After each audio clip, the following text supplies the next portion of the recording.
Palabra de Dios, Eclesiastés 1, 1 al 2. Dice así: Palabras del predicador, hijo de David, rey en Jerusalén. Vanidad de vanidades, dijo el predicador. Vanidad de vanidades, todo es vanidad. Amén. Vamos a orar. Padre Dios, muchas gracias, Señor, por tu amor y por tu misericordia. Gracias, Señor, por esta mañana en la que nos permites estar ante tu presencia para estudiar tu palabra. Permítenos, Padre, realmente entender que la vida en esta tierra es vanidad y que por eso nosotros debemos poner nuestros ojos en ti. Padre Dios, permítenos entender que todo lo que hay en esta tierra, Padre, es totalmente vanidad. Por eso debemos centrarnos en ti, debemos enfocarnos en ti. Padre Dios, por favor, ayúdanos a que en este tiempo esta palabra que hoy vamos a escuchar se haga vida en cada uno de nosotros, que realmente seamos impactados para vivir de manera diferente. Padre, ayúdanos a que sea así. Oramos en el nombre de Jesús. Amén. Listo. No saben, primero que todo, cuánto les extraño. Quisiera ver algo sobre cada uno de ustedes y poder abrazarlos, poder hablar con ustedes cara a cara. A mí, sinceramente, no me gusta hablar por celular, no me gusta hablar por WhatsApp. Parece muy impersonal. Y sí, realmente quisiera verlos. Pero por el momento esta es la forma que tenemos para encontrarnos y por eso hay que darle gracias al Señor. Listo. Entonces, eh, la Biblia tiene 66 libros, ¿cierto? Todos sabemos muy bien que la Biblia tiene 66 libros. Desde Génesis hasta Apocalipsis son 66 libros, ¿cierto? Y entre ellos hay libros que claramente parecen bíblicos, parecen que hacen parte de la Biblia. Por ejemplo, nosotros vemos Romanos, Efesios, Mateo, son claramente que uno dice, estos sí son libros de la Biblia. Pero hay otros libros que uno se pregunta, estos sí son libros de la Biblia. Sí, deberían hacer parte de la Biblia. Por ejemplo, hay dos libros que nunca mencionan a Dios. ¿Alguien sabe de pronto cuáles son? Dos libros que nunca mencionan a Dios y hacen parte de la Biblia. Y es gracioso porque uno podría decir, pero si no mencionan a Dios, no deberían hacer parte de la Biblia. Pero son dos libros que no mencionan a Dios, pero hacen parte de la Biblia. ¿Cuáles serán estos dos libros? ¿Alguien de pronto sabe? Les dije, hay 66 libros en la Biblia. Algunos parecen muy bíblicos, pero otros no. Hay dos libros que nunca mencionan a Dios. Entonces uno dice, pero si deberían estar en la Biblia si no mencionan a Dios. Pues directamente no lo mencionan. Obviamente hablan de Dios, pero no mencionan a Dios. Excelente. Entonces, como están diciendo por aquí, son Esther y Cantar de los Cantares, ¿cierto? Cantar de los Cantares. Entonces, sí, Esther y Cantar de los Cantares. Entonces uno podría preguntarse, bueno, y entonces no deberían estar en la Biblia, pero están en la Biblia, aunque uno dijera, pues no me parece. Y otro libro que nos parece que de pronto no debería estar en la Biblia es Eclesiastés, porque cuando lo leemos superficialmente, lo único que encontramos es como un pesimismo, ¿cierto? Como un total pesimismo, como un libro totalmente negativo.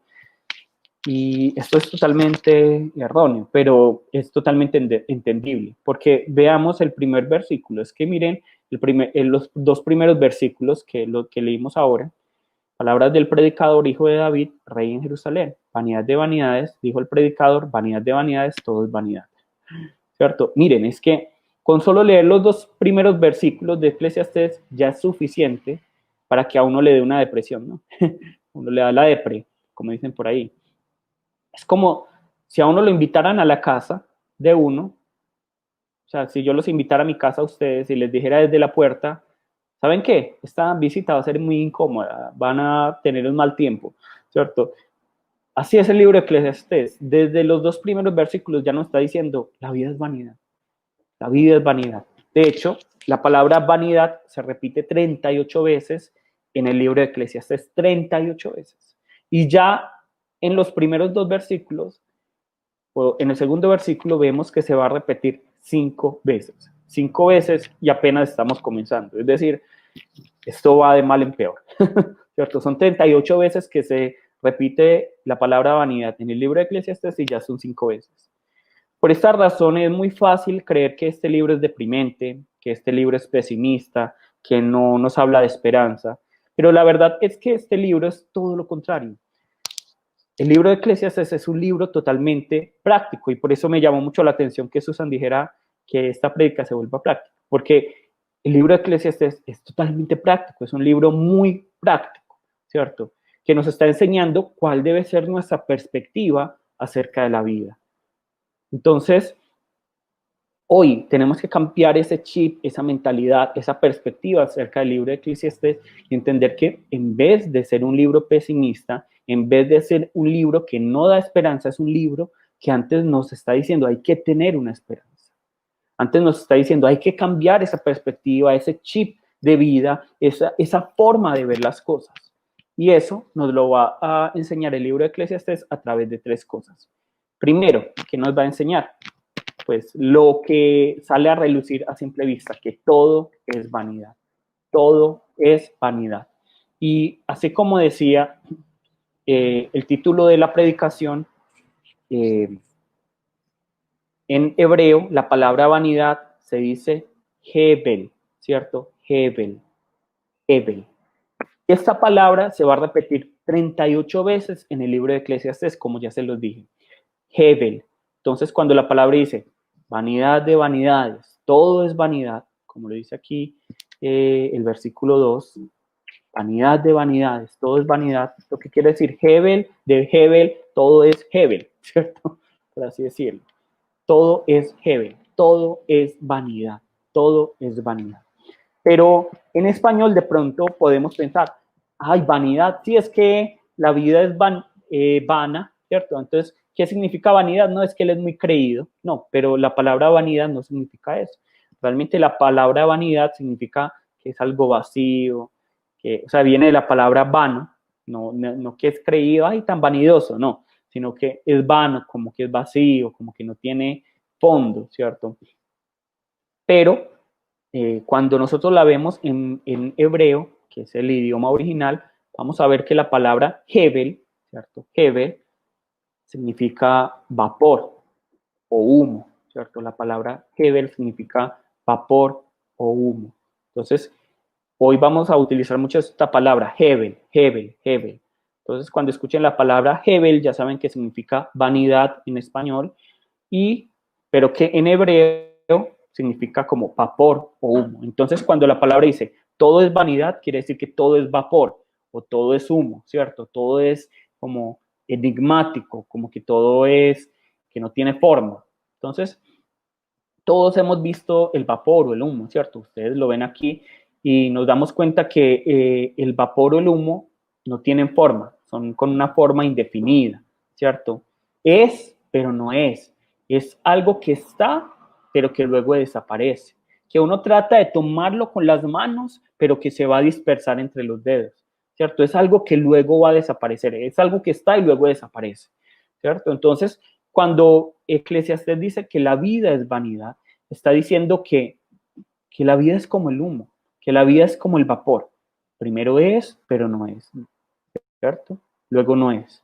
Que uno trata de tomarla con las manos, pero que se va entre los dedos, ¿cierto? Que no tiene una forma definida. ¿Por qué? Porque todos sabemos muy bien que la vida debajo del sol es Hebel, es decir, es temporal, es fugaz, es enigmático, es imprescindible.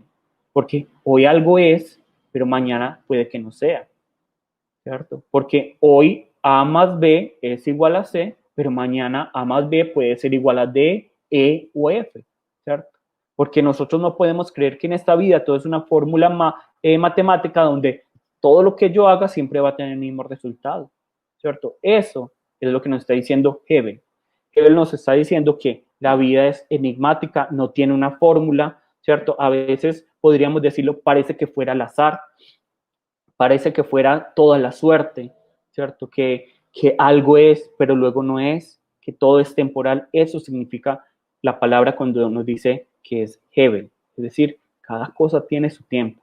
Hay un tiempo en el que se es y hay un tiempo en el que no se es. Hay un tiempo en el que sí, digamos, se tiene, entre comillas, una buena suerte, entre comillas, pero hay tiempos en los que, entre comillas, se tiene una mala suerte, ¿cierto?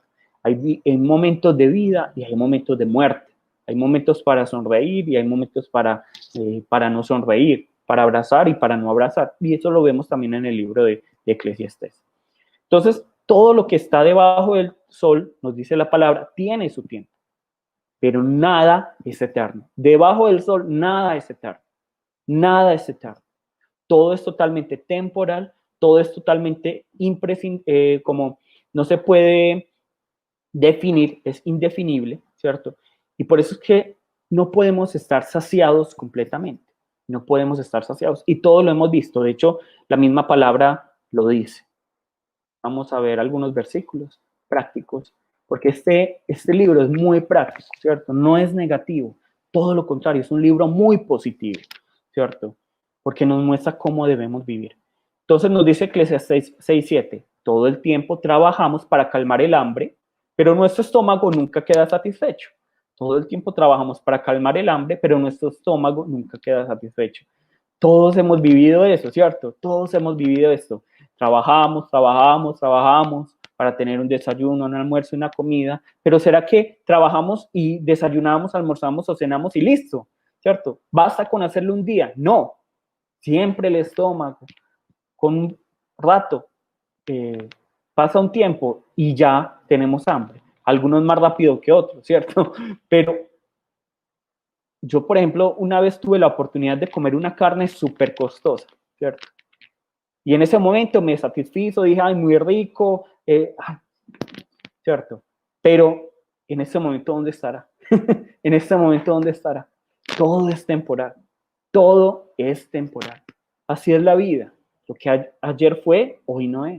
Y lo que hoy es, mañana puede que no sea, ¿cierto? Entonces, todos hemos seguramente comido cosas deliciosas, pero ¿dónde está en este momento?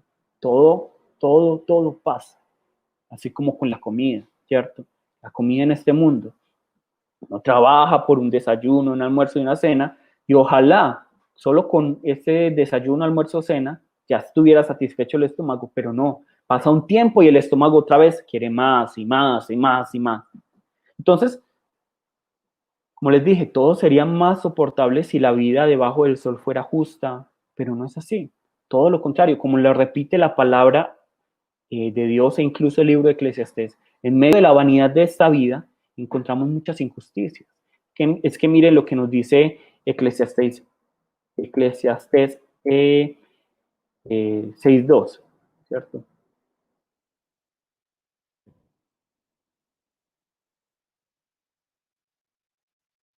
Bueno, está acá, pero se los voy a leer. Listo. Dice que no lo pegué. Nos dice el hombre, Eclesiastés 6:2 nos dice, el hombre a quien da riquezas y bienes y honra, y nada le falta de todo lo que su alma desea, pero Dios no le da facultad de disfrutar de ello, sino que lo disfrutan los extraños. Esto es vanidad y mal doloroso. Es decir, es lo que explico yo en palabras para que lo entendamos más fácil. Lo que quiere decir la palabra es que Dios mismo es el que da las riquezas, Dios mismo es el que da los bienes, pero Dios mismo es aquel que a estas personas puede que no les dé la facultad de disfrutar de esto y que más bien esto lo disfruten otras personas. Y por eso la vida es vanidad. Algo práctico. Todos saben quién es Vincent Van Gogh, ¿cierto? Todos saben quién es Van Gogh. Van Gogh es un artista muy famoso, muy famoso. Hoy es muy famoso. Sus obras cuestan mucha plata, mucho dinero. Pero ¿saben qué es gracioso? Que no fue hasta que él se suicidó que se volvió famoso. Fue hasta que él se suicidó que se volvió famoso. Mientras que él estaba vivo, todo lo consideran un fracasado, un loco, ¿cierto? Y de hecho a muchos artistas les ha pasado eso, que durante su vida viven una vida de total pobreza, mueren en total pobreza, y luego cuando mueren, se vuelven famosos. Se vuelven famosos. Por ejemplo, Oscar Wilde, ¿cierto? Edgar Allan Poe. Muchos de estos escritores, artistas, eran totalmente pobres en su vida. Y luego cuando mueren, sus obras son reconocidas, cuestan mucho dinero, ¿cierto? Y ellos no pudieron disfrutar de nada de lo que hoy nosotros disfrutamos y de lo que seguramente aquellos que reciben todas las regalías, todo el dinero por sus obras, están disfrutando. De la misma manera, así es con los empresarios. Muchos empresarios son así. Ellos se levantan súper temprano para trabajar por sus negocios. Ellos son los que se queman las pestañas pensando en la empresa. Ellos son los que les toca ser jefes, secretarios, mensajeros, servicio de limpieza, todo al mismo tiempo. Ellos durante toda su vida están trabajando y trabajando y trabajando. Los que comienzan pues una empresa pequeña, están trabajando y trabajando y trabajando. Pero en su vida no ven nada. Y luego cuando mueren y viene alguien que lo reemplaza, esa empresa empieza a crecer. ¿Y quién es el que disfruta todo eso? ¿Aquel que se mató iniciando esta empresa? No. ¿Quién disfruta esto? Otra persona. Y de esto nos está hablando la palabra. Por eso la vida es vanidad. Porque nosotros podemos creer que porque yo me esfuerzo voy a tener un objetivo, pero la vida no es así. Hay personas que sí y hay personas que no. Hay personas que se matan toda la vida trabajando y no obtienen éxitos en este mundo, pero hay personas que a la primera ya tienen éxito. Vean los youtubers, ¿cierto? Gente que se estudia, se vuelve, trata de volverse profesional y no ganan ni el mínimo muchas veces. Gente que hace un video en YouTube que no tiene nada de información, que no tiene fondo y se vuelven supermillonarios, ¿cierto? Así es la vida, así es la vida. También lo vemos con los padres, ¿cierto? Los padres que lo dan todo por sus hijos, criar a sus hijos y dan todo lo que tienen. El poco sustrato que tenemos nosotros como padres, lo damos todo a nuestros hijos. El poco sustrato físico, emocional, psicológico, espiritual que tenemos, se lo damos todo a nuestros hijos para que los hijos crezcan bien. ¿Y qué pasa posteriormente con algunos hijos? Le dan la espalda a uno y dicen, ay, pero tú no me diste lo que yo necesitaba. Tú no me diste lo que realmente yo quería, ¿cierto? Cuando estos padres lo han dado todo, ¿cierto?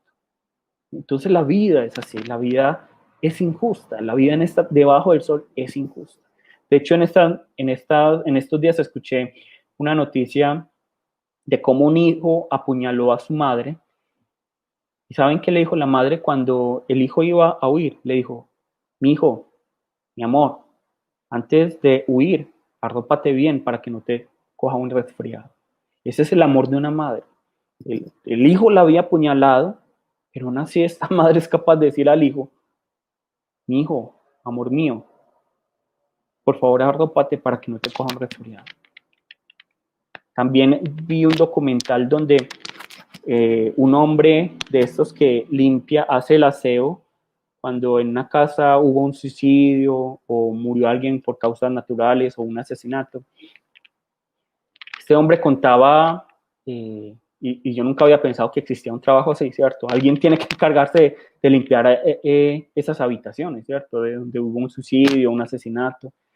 Y este hombre decía que una de las cosas que más le había impactado a él es que él estaba recogiendo el cuerpo de una anciana que había muerto, estaba organizando las cosas de esta habitación, de este lugar, de esta anciana que había muerto, y llegó la familia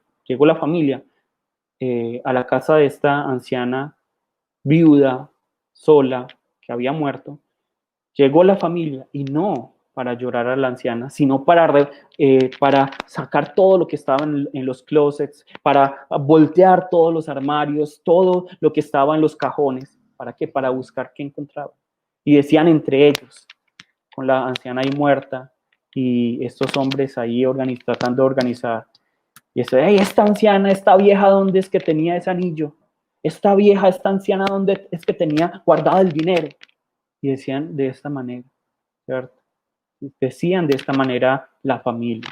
Ellos no venían para decir, ay, se murió mi mamá, mi abuela. No, ellos decían, ¿dónde está el anillo, el dinero de esta anciana, de esta vieja?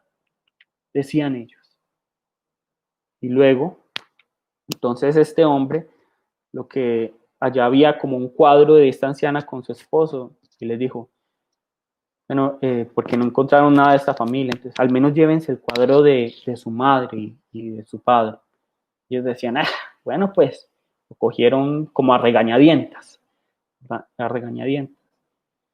Pero al ver que, digamos que el cuadro, digamos, estaba un poco abultado, entonces ellos abrieron, rompiendo la foto, y allí estaban las escrituras de un terreno y estaba pues cierto dinero en efectivo. Esto es triste porque seguramente esta anciana pensó, lo único que nos van a llevar es esto, y por eso escondió todo eso ahí, porque seguramente ella sabía cómo era su familia. Es muy triste, la vida a veces nos paga así a los padres, y nosotros debemos recordar algo, los hijos son prestados, pero los padres también. Que siempre recordemos esto, porque es que la palabra nos dice, honren a padre y madre, porque ese es el mandamiento con promesa, ¿cierto? Entonces, siempre, todos los que somos hijos, honren a sus padres porque los padres también son prestados. Los hijos sí, pero los padres también. ¿Listo? Los padres también son de Dios. Los hijos son de Dios totalmente. Nosotros los vemos, es que son hijos prestados, son regalo de Dios. Los padres también. ¿Listo? Tenemos que honrar a los padres. Bueno, luego nos dice Eclesiastés 9:11. Observe algo más bajo el sol. El corredor más veloz no siempre gana la carrera y el guerrero más fuerte no siempre gana la batalla. Los sabios a veces pasan hambre, los habilidosos no necesariamente son ricos y los bien instruidos no siempre tienen éxito en la vida. Todo depende de la suerte, de estar en el lugar correcto en el momento oportuno, ¿cierto? Es que así es la vida. Todos sabemos que así es la vida. Yo les pregunto, en la práctica, en la vida, ustedes han visto que el mejor atleta, el mejor deportista, el mejor estudiante, el mejor profesional, el mejor trabajador, es el que siempre es reconocido y tiene éxito. No, ¿cierto? No. De hecho, vemos constantemente en Latinoamérica esta injusticia, que muchas veces son las personas menos calificadas las que están arriba gobernando, mientras que las personas que realmente están calificadas, que son justas, que realmente aman el país, están en la calle, ¿cierto? Nosotros vemos gente que se está preparando, pero que no tienen éxito, mientras personas que son vagas y tienen solo una palanca, llegan a lugares súper altos, ¿cierto? No digo que siempre sea así. Seguramente hay gente muy exitosa, muy inteligente, muy profesional allí arriba, pero nosotros vemos que la vida es así. Uno podría pensar, es que el atleta es el que siempre debería ganar, ¿cierto? Nosotros vemos, por ejemplo, a Messi o a Cristiano Ronaldo, ¿cierto? A Ronaldo, donde ellos están, no siempre se ganan los partidos, aunque sean muy tesos, aunque sean muy buenos jugadores, ¿cierto? Entonces, nosotros también lo vemos. ¿Es garantía acaso de una vida larga hacer deporte todos los días y tener una vida saludable? ¿Sí o no? No. Mi mamá era muy deportista, ¿cierto? Y falleció muy joven. Pues una sentencia de muerte fumar y tomar licor. No, tampoco, ¿cierto? No. Hay gente que fuma toda su vida, toma licor toda su vida y es súper saludable. Súper saludable. La vida es como así, digámoslo así, como injusta, por así decirlo. Es como si fuera al azar. Nosotros vemos gente, es muy gracioso, gente que fuma toda la vida y no les da cáncer de pulmón. Y hay gente que se fuma una cajetilla, un cigarrillo y les da el cáncer de pulmón. Así es la vida. Es como si fuera al azar, como si fuera suerte. Pero la pregunta es, entonces, ¿esto es solo para los incrédulos? Pero es que eso le pasa a ellos porque no tienen a Dios. Si tuvieran a Dios, si son buenos deportistas, buenos atletas, profesionales, estudiosos, tendrían éxito. Si tuvieran a Dios, todo les saldría bien. Pero ¿qué nos dice la palabra de Dios? Vamos a ver qué nos dice la palabra de Dios. A la larga, Eclesiastés 9:2, a la larga a todos les espera el mismo destino, sean justos o malvados, buenos o malos, religiosos o no religiosos. Aquí la palabra religiosos no tiene una connotación negativa, para que nos quede claro. No es como, es que él es un religioso. No, aquí está diciendo cristianos o no cristianos, estén o no ceremonialmente puros. Las personas buenas reciben el mismo trato que los pecadores y las personas que hacen promesas a Dios reciben el mismo trato que los que no las hacen, ¿cierto? Esto nos está diciendo la palabra. Entonces, la palabra es muy clara, nos está diciendo que no importa si crees en Dios o no crees en Dios, ¿cierto? La palabra nos está revelando que las mismas cosas les van a ocurrir a los buenos y a los malos, a los justos y a los injustos, a los cristianos y a los no cristianos, a los temerosos de Dios y a los no temerosos de Dios, a los que rinden culto todos los domingos y a los que rinden culto solo en Navidad, ¿cierto? Así como a los incrédulos les da cáncer, ven morir a sus hijos, son atropellados por un conductor embriagado. A los que confían en Dios, a los que creen en Dios, a los que entregan su vida a Dios, también les ocurre estas cosas. Les da cáncer, ven morir a sus hijos, padecen injusticias, son atropellados por conductores embriagados. Y no es que debió haber cometido un pecado, se salió de Dios. No, hay personas, nosotros hemos visto personas que son totalmente entregadas a Dios y les pasan cosas totalmente malas. Es que un ejemplo es Job. Lean Job. Entonces, qué bueno podría ser decir, no, es que a los hijos de Dios en este mundo todas las cosas les pasan muy bien, ¿cierto? No sufren en este mundo, tienen garantía de que no de que no les van a sufrir ninguna enfermedad, tienen garantía de que nunca van a sufrir ninguna injusticia, que nunca van a ser atropellados por un conductor embriagado. Pero no es así. ¿Por qué? Porque la vida es hevel, la vida es vanidad, la vida es como el vapor o el humo. Yo puedo decir, es que si yo hago esto va a pasar esto. No, la vida no es así. La vida debajo del sol no es así.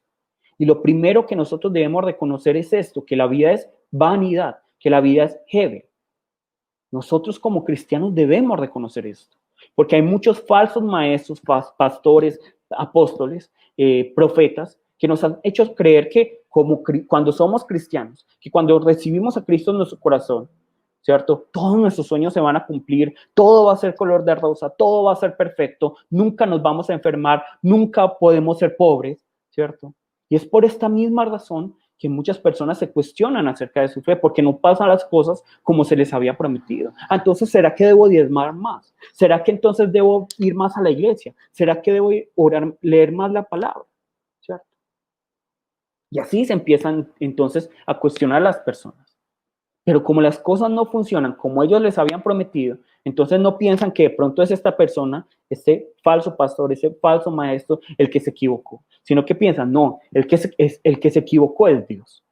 Porque Dios no me debería estar haciendo esto, porque yo estoy pagando diezmo, yo estoy yendo al culto, yo estoy haciendo esto y aquello, yo estoy haciendo esto. Entonces se empiezan a enojar con Dios, se empiezan a decepcionar de Dios, se preguntan si Dios está con ellos. Incluso algunos se preguntan, ¿será que Dios realmente existe? Pero el libro de Eclesiastés nos pega una tremenda bofetada, una gran bofetada que nos llama a despertar y a que nos demos cuenta que ser cristiano no nos hace inmunes a las situaciones negativas, no nos hace inmunes a los altibajos de la vida.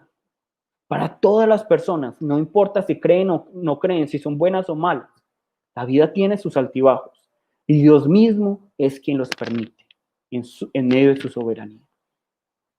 Pero esto, en vez de angustiarnos y hacernos cortarnos las venas, ¿cierto?, de la depresión que podría darnos, finalmente debería hacernos sentir en paz. ¿Por qué? Porque nos está diciendo, no, es que tú no tienes el control de las cosas. El que tiene finalmente el control de las cosas es Dios, no eres tú. No somos nosotros. Nosotros no tenemos el control.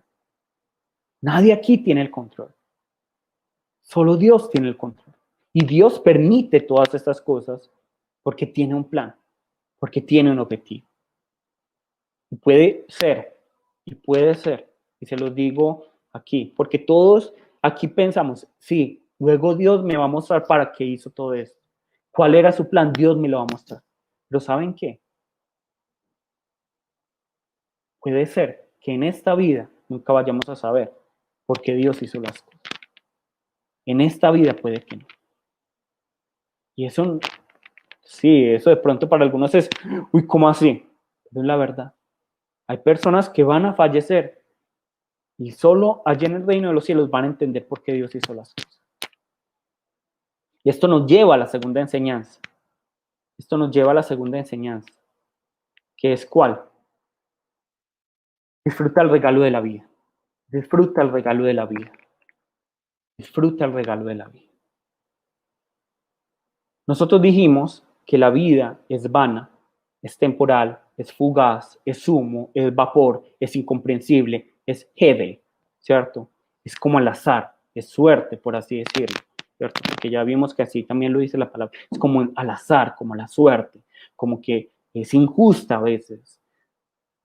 Pero, como les decía ahora, esto no es motivo para que entremos en pánico, para que nos cortemos las venas. Todo lo contrario, es para que empecemos a digerir esto y aceptar esta realidad y simplemente abrazar la vida tal y como se nos presenta, con sus altos y sus bajos, con lo bueno y con lo malo. El libro de Eclesiastés nos enseña que debemos vivir la vida al máximo, disfrutando de cada una de las cosas pequeñas que nos da la vida. La vida nos da cosas y por eso debemos disfrutarlas cuando las tenemos. Como la vida se va a ir, como así como el humo está y luego no está inmediatamente, como es fugaz, de la misma manera debemos disfrutar todo lo que Dios nos da en la vida. ¿Por qué? Porque esa familia que hoy tenemos algún día va a desaparecer. Esos amigos algún día van a desaparecer.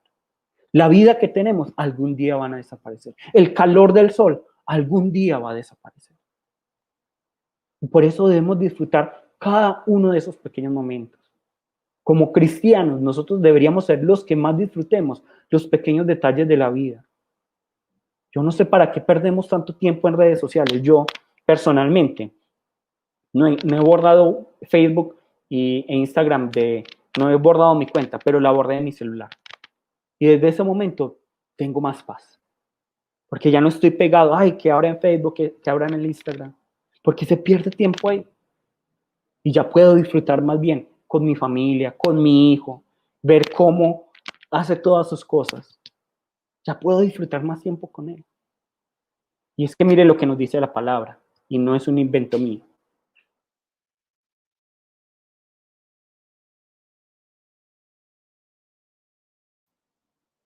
Entonces, sugiero que se diviertan, ya que en este mundo no hay nada mejor para la gente que comer, beber y disfrutar de la vida. De ese modo, tendrán algo de felicidad junto con todo el arduo trabajo que Dios les da bajo el sol. Entonces, miren que aquí la palabra nos está diciendo, diviértanse, pásenla bueno, disfruten la vida, disfruten ese tiempo con la gente, comiendo, bebiendo, disfrutando de la vida, ¿cierto? De todo ese arduo trabajo que tenemos debajo del sol, disfruten la vida, porque entonces, ¿para qué estamos viviendo? Todos conocemos gente que se mata trabajando, trabajando, trabajando, trabajando, y finalmente nunca disfrutan de la vida con la familia. Gente que está trabajando por dinero, por dinero, por dinero, pero finalmente ese dinero no le va a traer felicidad a la familia. La palabra nos está diciendo, diviértanse, diviértanse, disfruten estos pequeños momentos de vida. Disfruten la familia, disfruten los amigos, disfruten a los hermanos de la iglesia, disfruten el sol. Y la palabra lo dice, y no es solo una vez, la palabra lo repite en Eclesiastés, disfruten el comer y el beber, disfruten el comer y el beber, disfrútenlo, disfrútenlo, disfrútenlo, ¿cierto? Aquí la palabra nos está diciendo esto, que debemos contemplar la belleza de la naturaleza. Un día vayan a la naturaleza, apaguen todos los celulares y simplemente vean las estrellas, vean los cielos, vean, Colombia es un lugar hermoso. España también, ahí vi que había alguien de España. España también es un lugar hermoso. Y ver estos lugares, vean los mares, vean los ríos, vean las montañas de Antioquia, vean el cielo allí en Bogotá. Disfruten las cosas, disfruten, no sé, cuando ustedes quitan la cáscara de la mandarina, yo no sé cuántos han notado cómo salen las goticas de la mandarina y ese olor. Disfruten esas cosas.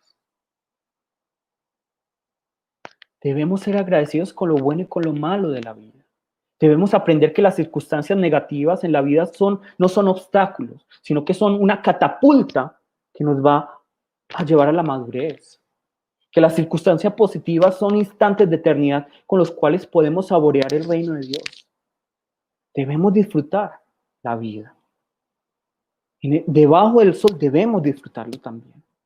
Porque nosotros pensamos que como cristianos siempre tenemos que estar malacarosos, debemos estar muy ocupados llevando la palabra y que sí, es que no, es que todo tiene que ser muy serio, porque es que mi eternidad no está aquí, entonces tenemos que estar malacarosos y yo no puedo disfrutar de nada y no puedo disfrutar de mi familia, porque es que Jesús dijo que si nosotros no lo amamos más a Él, entonces no, entonces yo tengo que odiarlo todo en este mundo y yo no puedo disfrutar nada, yo no puedo disfrutar de unas vacaciones con mi familia.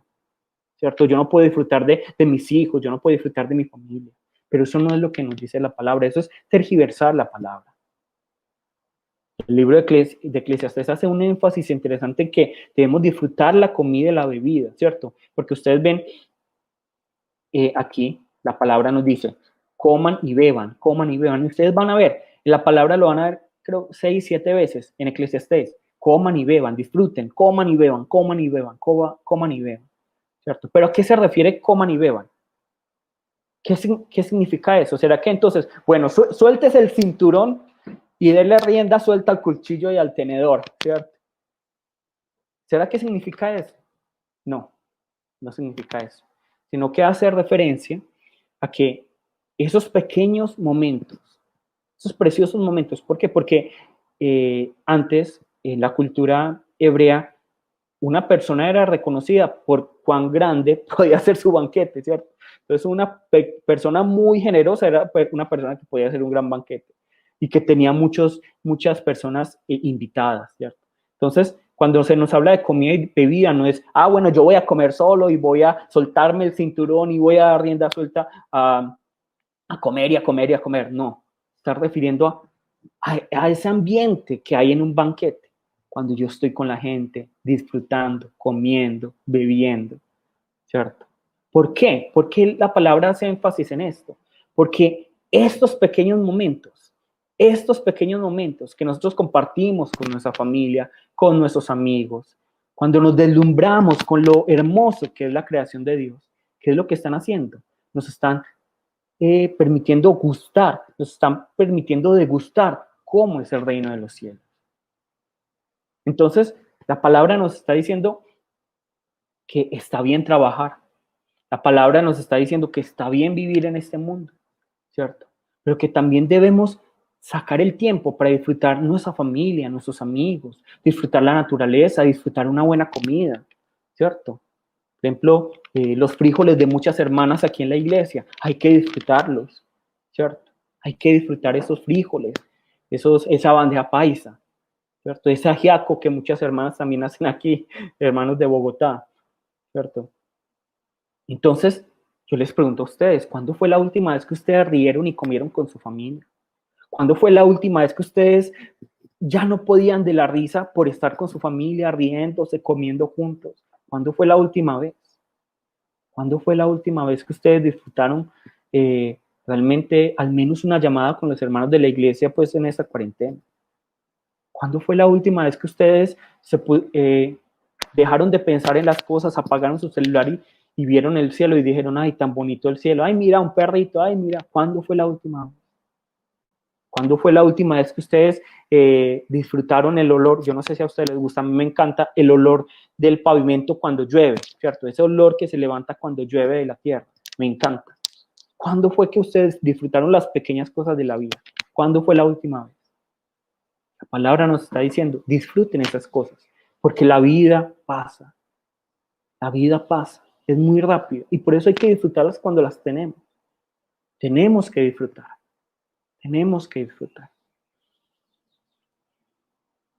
Ahora, lo que nos dice la palabra es, bueno, la vida es vanidad, totalmente vanidad, la vida es totalmente vana. La vida pasa en un segundo, pero por eso debemos disfrutarla. Pero entonces yo les pregunto, ¿será entonces que debemos limitarnos a este tiempo, a este espacio y simplemente comer y beber? ¿Será que entonces eso es solo la vida? Disfrutar de la vida, comer y beber. Pero la palabra dice no, porque la palabra dice, recuerda que el comer y el beber también son Hebel, es decir, que se van a ir, van a desaparecer. El comer y el beber, ese sol, ese tiempo que tú tienes con tu familia, con tus amigos, también son Hebel, también se van a ir, también se van a ir. Y por eso es que Pablo dice esto, en 1 Corintios 15:32. Si como hombre batallé en Efeso contra fieras, ¿qué me provecho? Si los muertos no resucitan, comamos y bebamos, porque mañana moriremos, ¿cierto? Comamos y bebamos porque mañana moriremos. Entonces, si realmente no existiera la resurrección, entonces sí, comamos y bebamos porque mañana moriremos, ¿cierto? Porque todo es Hebel, todo es Hebel. Y vamos simplemente disfrutando las cosas en este mundo como nosotros queramos, según nuestras ideas, según nuestros pensamientos. Pero no, esto nos lleva a la tercera y última enseñanza, ¿cierto? Ya aprendimos una cosa. Primero, que todo es vanidad, todo se va, que la vida es injusta, que a veces las cosas parecen al azar. Segundo, aprendimos que como la vida es injusta, como la vida se va al azar, como la vida es como se va en un instante, yo debo apreciar esos momentos, disfrutarlos. Pero ¿cómo debo disfrutarlos? ¿Cómo debo vivir la vida disfrutando las cosas?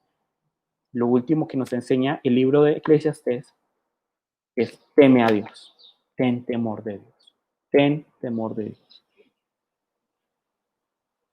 ten temor de Dios.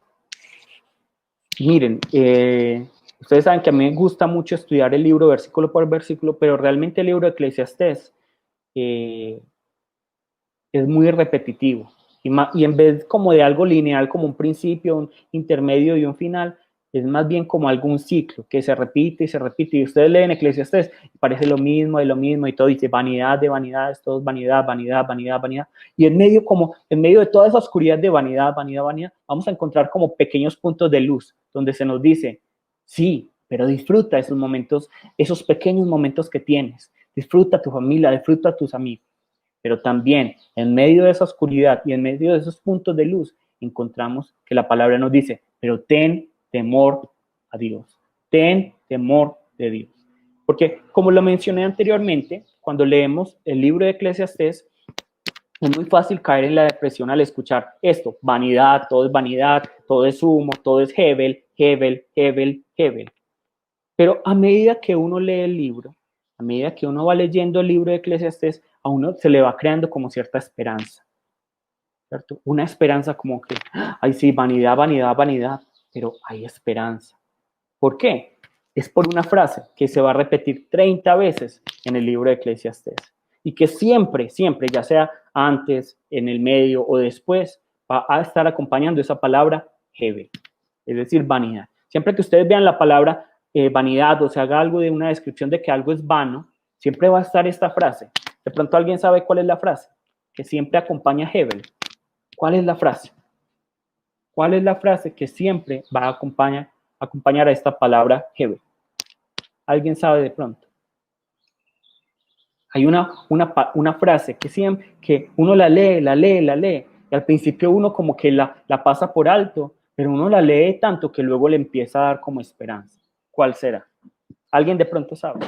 Dice Hebel, Hebel, Hebel, Hebel, Hebel, y aparece esta frase antes, después, y uno como que, ay, sí, sí, es verdad, es verdad, es verdad, pero luego dice, ay, pero, entonces, ¿será que por esta frase yo tengo esperanza? ¿Alguien de pronto se le ocurre? ¿Cuál será la frase? Y yo se los he repetido mucho hoy. Se está dando la clave. Alejo nos dice aflicción de espíritu. ¿Qué más? Les está dando la clave, la clave. ¿Qué será? Esta frase que se repite, se repite, se repite, se repite 30 veces. Es decir, 38 veces Hebel, 30 veces esta frase. Se repite y se repite, se repite. Y se los he dicho varias veces el día de hoy. ¿Cuál es esta frase? Debajo del sol. Debajo del sol. ¿Cierto? Debajo del sol. La frase es debajo del sol. Así de simple. Porque la palabra está diciendo, todo es Hebel, todo es vanidad, todo es efímero, todo es temporal, todo es humo, todo va a pasar debajo del sol. Entonces uno se empieza a preguntar, bueno, pero ¿y encima del sol qué? ¿Qué va a pasar encima del sol? ¿Qué es encima del sol? Porque debajo del sol ya quedamos muy claros, Señor, que todo es heavy, que todo va a pasar, que todo es efímero, que todo es temporal, ya lo sé. Pero ¿qué pasa encima del sol? Encima del sol, ¿qué va a pasar? Entonces, en otras palabras, lo que está haciendo el libro de Eclesiastes es hacer una contraposición, ¿cierto?, entre lo que está debajo del sol y encima del sol. Entonces, ¿qué hay debajo del sol? Hay Hebel, hay temporalidad, hay vapor, hay humo. Pero ¿qué hay encima del sol? Hay eternidad. Hay eternidad.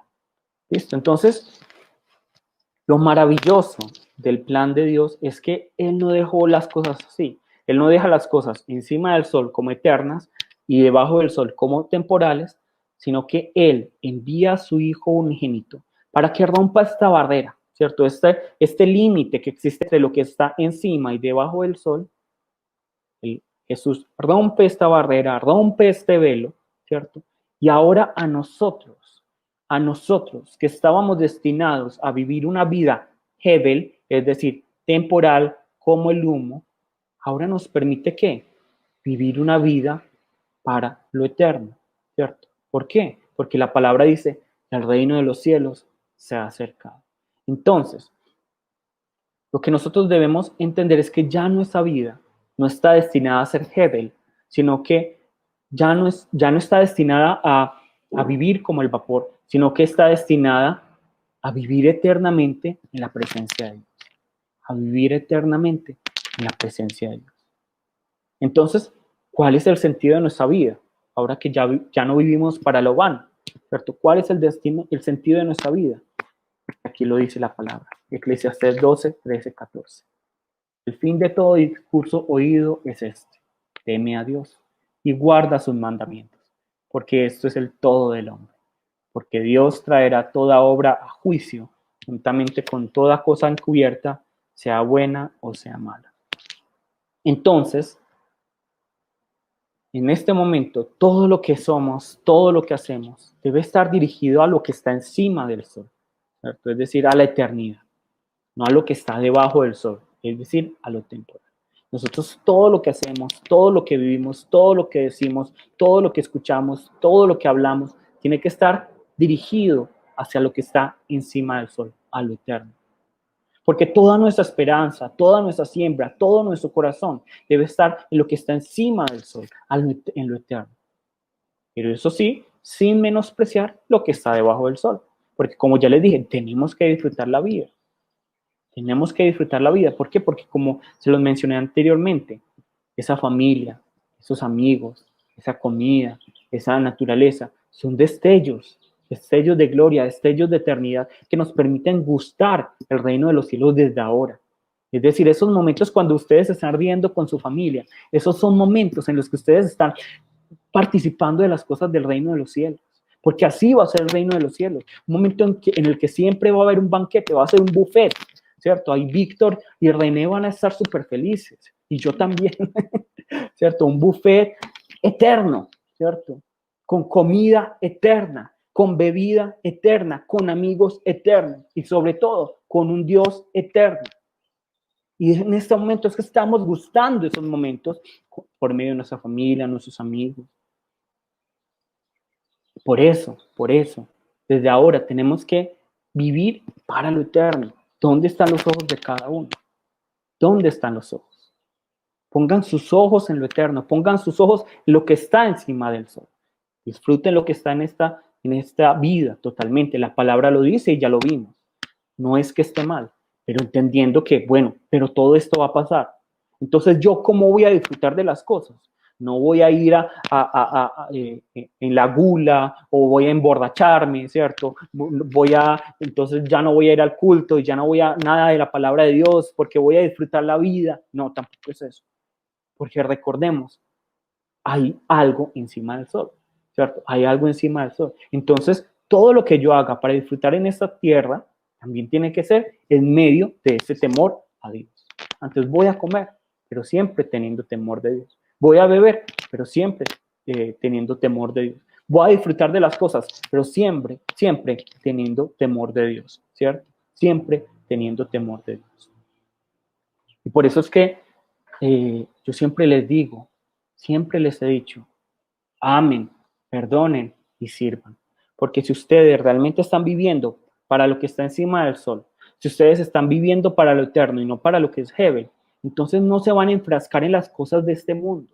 No se van a enfrascar en los problemas, en las situaciones de este mundo. No se van a enfrascar en el odio, en el rencor, en la ira, en las contiendas, en la venganza de este mundo. No se van a enfrascar en eso, sino que van a poner sus ojos en lo que es eterno y por eso van a decir, bueno, eso, perdonar, bueno, yo perdono. Amar, bueno, yo amo. Servir, bueno, yo lo hago. ¿Por qué? Porque hay algo mayor, porque hay algo más grande. Pero como para la mayoría de nosotros, toda nuestra vida está en este Hebel, está aquí y nos centramos en lo que está debajo del sol y no en lo que está encima del sol. Por eso es que todavía seguimos en conflictos, en iras, en contiendas y no nos permitimos perdonar, amar, servir. ¿Por qué? Porque nuestros ojos están en lo que es Hebel, en lo que está debajo del sol. Pero yo los quiero invitar, pongan sus ojos en lo que está encima del sol, no en lo que está debajo del sol. Disfruten, claro, pero pongan sus ojos en lo que está encima del sol, en lo que es eterno. Su mirada tiene que estar en lo que es eterno, en lo que es de Dios. Porque la palabra muy claramente lo ha dicho. Teman a Dios y guarden sus mandamientos, porque esto es el todo del hombre, ¿cierto? Es el todo del hombre. Si ustedes quieren encontrar sentido a sus vidas en medio de todo este caos, en medio de toda esta injusticia, en medio de todo este azar de la vida, en medio de todo este hebel, de este vapor, entonces teman a Dios, guarden sus mandamientos, porque este es el todo de cada uno de nosotros. Porque Dios traerá obra a juicio, juntamente con toda cosa encubierta, sea buena o sea mala. Hoy nosotros vemos injusticias, cosas al azar, pero Dios va a juzgar todo eso, todo eso. Todo eso lo va a juzgar. ¿Saben? Yo les digo una cosa. ¿Saben ustedes yo por qué soy capaz de perdonar y amar a mis enemigos? ¿Saben por qué? Primero, lo obvio, porque es el mandamiento del Señor. Ama a tu enemigo. Ama a tu enemigo. Y la palabra lo dice. Ama a tu enemigo. Y la palabra es muy repetitiva en esto. Y de hecho, este es el mandamiento de Dios. Ama a tu prójimo como a ti mismo, ¿cierto? No es entreguen diezmo, vayan al culto, lean la palabra. No, el mandamiento de Dios dice, amen a su enemigo, amen a su prójimo, ¿cierto? Obviamente primero amando a Dios, pero amen a su prójimo. Entonces, si nosotros no guardamos lo más básico de su mandamiento, lo más básico de su mandamiento, ¿cómo vamos a decir que amamos a Dios? ¿Cómo vamos a decir que tememos a Dios? Entonces, ¿yo por qué puedo amar y perdonar? Porque es mandamiento de Dios. Y segundo, miren lo que dice la palabra tan graciosa. Proverbios 24, 17 y 18. Cuando cayere tu enemigo, no te regocijes. Y cuando cayere tu enemigo, no te regocijes. Y cuando tropezare, no se alegre tu corazón. No sea que Jehová lo mire y le desagrade y aparte de sobre él su enojo. ¿Cierto? Y Romanos 12, 19, 20. No os venguéis vosotros mismos, amados míos, sino dejad lugar a la ira de Dios. Porque escrito está, mía es la venganza, yo pagaré, dice el Señor. Así que, si tu enemigo tuviere hambre, dale de comer. Si tuviere sed, dale de beber. Pues haciendo esto, ascuas de fuego amontonarás sobre su cabeza. Dice la palabra. La palabra es muy clara. La palabra es muy clara. ¿Saben qué? ¿Qué es lo peor que ustedes le pueden hacer a sus enemigos? ¿Qué es lo peor que ustedes pueden hacer? Perdonarlos, amarlos, servirles. Porque la palabra está diciendo aquí, ascuas van a amontonar sobre sus cabezas. Pero cada vez que ustedes buscan venganza propia, cada vez que ustedes buscan destruir al otro, cada vez que ustedes buscan, es que voy a dañar la imagen de mi enemigo, voy a hacer esto en contra del enemigo porque esta persona se lo merece, aún así se lo merezca o no. La palabra dice, no sea, en el versículo 18, no sea que Jehová lo mire y le desagrade y aparte de sobre él su enojo. Lo peor que ustedes pueden hacerle a su enemigo es amarlo, es perdonar. ¿Por qué? Cuando nosotros amamos y perdonamos a nuestros enemigos, sigue el juicio sobre esas personas. Pero cuando nosotros nos vengamos, cuando nosotros buscamos los métodos de este mundo para destruir al otro, ¿qué estamos haciendo? O para defendernos, ¿qué estamos haciendo? Haciendo que Dios ya no diga, bueno, entonces tú ya te vengaste, yo ya no lo voy a hacer, ¿cierto? Ya no lo voy a hacer. Entonces miren que la palabra nos muestra estas dos cosas. Hay que amar totalmente, pero recordando, Dios es quien va a juzgar finalmente. Dios es quien va a juzgar. Y por eso es que yo soy capaz de amar y perdonar a mi enemigo. A mis enemigos, yo oro por ellos y les digo, Señor, haz que se arrepientan. ¿Por qué? Porque al principio comienza así. Al principio sí comienza así, diciendo, ay Señor, yo los perdono y los amo para que luego tú los juzgues. Pero luego el amor de Cristo es tan grande que ese odio, que ese Señor, júzgalos, se convierte en un Señor, por favor, perdónalos. Señor, por favor, ellos no saben lo que hacen, por favor, ámalos, es que se arrepientan y perdóname a mí primeramente. Yo por eso afirmo muchas veces que nosotros no creemos en Dios como juez, como justo. ¿Por qué? Porque nosotros nos tomamos la justicia por nuestras propias manos. No dejamos que Dios sea quien juzgue las cosas. De hecho, en algún momento de mi vida, les confieso esto, tuve la oportunidad de leer un texto satánico, ¿cierto? Tuve la oportunidad, digámoslo así, oportunidad de leer un texto satánico. ¿Y saben qué dice el texto satánico? El texto satánico no dice adora a Satán, no. ¿Saben qué dice el texto satánico? Dice perdonar al enemigo, amar al enemigo. ¿Por qué? Entonces vas a esperar que Él te quite todas las cosas y que Él te quite todos los miembros. Perdonar a tu enemigo. No, tú eres tú mismo, tú eres tu propio redentor. Tú eres el responsable de tu alegría. Tú eres el responsable de tu propia alegría. Tú eres el que tiene que tomar las decisiones. Si alguien te pega en una cachetada, en una mejilla, pégale en la otra con toda tu fuerza. Cuando uno lee esos textos satánicos, uno dice, ay, sí, hoy me siento mejor. En cambio, ¿sabe qué dice la palabra? No, espere en el Señor. Ame a su enemigo. Ame a su enemigo. Entonces yo hay veces, sinceramente, me pregunto, los cristianos de hoy en día, los hermanos de nuestra iglesia, ¿qué Biblia están leyendo? ¿Qué palabra están creyendo? ¿Qué textos están leyendo? ¿A quién le están creyendo? A Satanás, ¿qué dice? Véngate,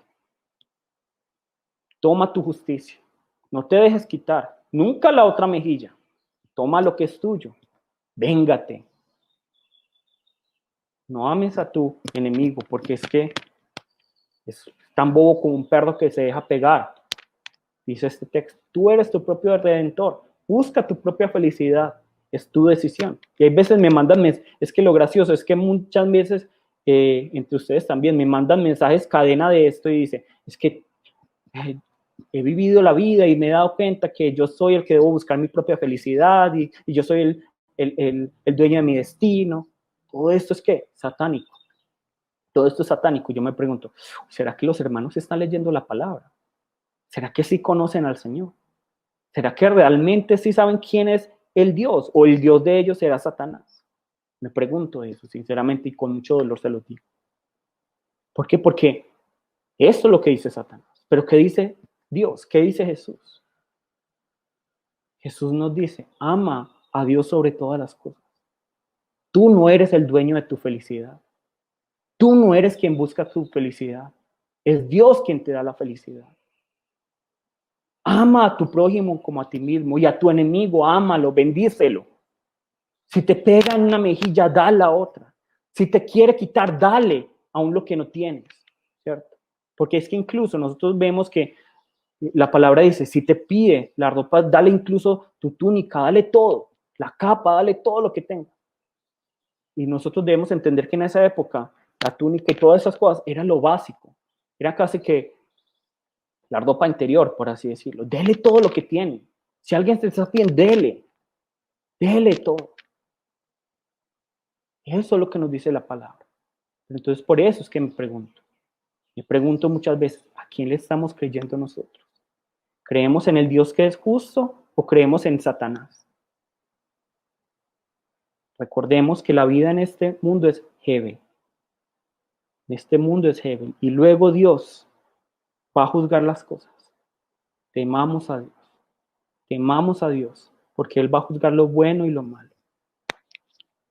Hoy les quitan, hoy les dan, hoy los golpean, hoy les hacen cosas malas. Perdonen, amen, amen, como bobos, porque eso es lo que nos enseña la palabra. Amen. ¿Cuántas veces? 70 veces 7. ¿Por qué? ¿Por qué? ¿Por qué? Porque el Señor lo manda. 70 veces 7, 70 veces, perdone, perdone, perdone. Me quieren que tome, llévese, tome. Pero yo voy a seguir al Señor porque Él va a juzgar las cosas. Eso es lo que dice la palabra del Señor. Recuerda a tu Creador en tu juventud, dice la palabra.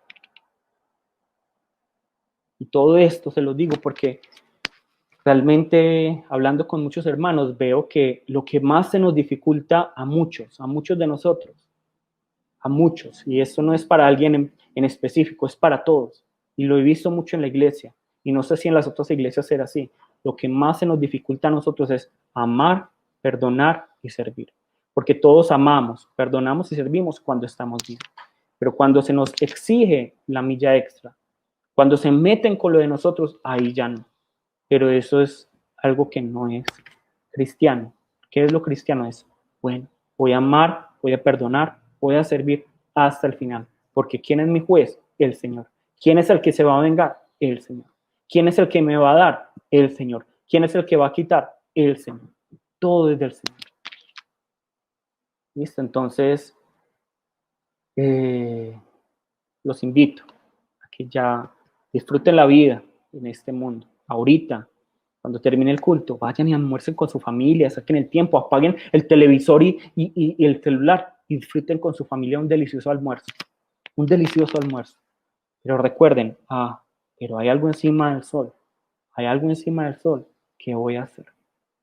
¿Voy a seguir viviendo como lo hacía antes o voy a seguir a ese Dios del mundo que es Satanás, que dice, véngate, tú eres tu propio Dios, tu propio redentor? Entonces, los invito a esto, ¿listo? Hoy la prédica fue un poco extensa, pero era muy importante. Y realmente, como les dije, con esto ya hablamos de todo Eclesiastés. De todo Eclesiastés. Alder nos está compartiendo esto. Todo lo hizo hermoso en su tiempo y ha puesto eternidad en el corazón de ellos, sin que alcance el hombre a entender la obra que ha hecho Dios desde el principio hasta el fin. Así es. Y eso nos está hablando de lo que está encima del sol, la eternidad. Todos tenemos ese sentido de eternidad. Hoy los invito. Guarden los mandamientos, teman a Dios y guarden sus mandamientos, porque Él va a juzgar todas las cosas buenas y malas. Nos va a recompensar por lo bueno que hagamos y nos va a juzgar también por las malas. ¿Cierto? Nos va a juzgar por las malas. Listo. Entonces, ahorita almuercen, como les dije, un delicioso almuerzo y disfruten con su familia y temamos a Dios, pensemos en Él. Listo, vamos a llamar el nombre del Señor y vamos a orar en este momento para que entendamos que la vida es vanidad, que entendamos que debemos disfrutar la vida y los invito, disfruten la vida, disfruten esos preciosos momentos. Y tercero, que pongamos nuestros ojos en el Señor, en lo que está encima del sol, porque vamos a ser juzgados por lo bueno y por lo malo. Listo, vamos a llamar el nombre del Señor y vamos a orar. Jesús, Padre Santo y Todopoderoso,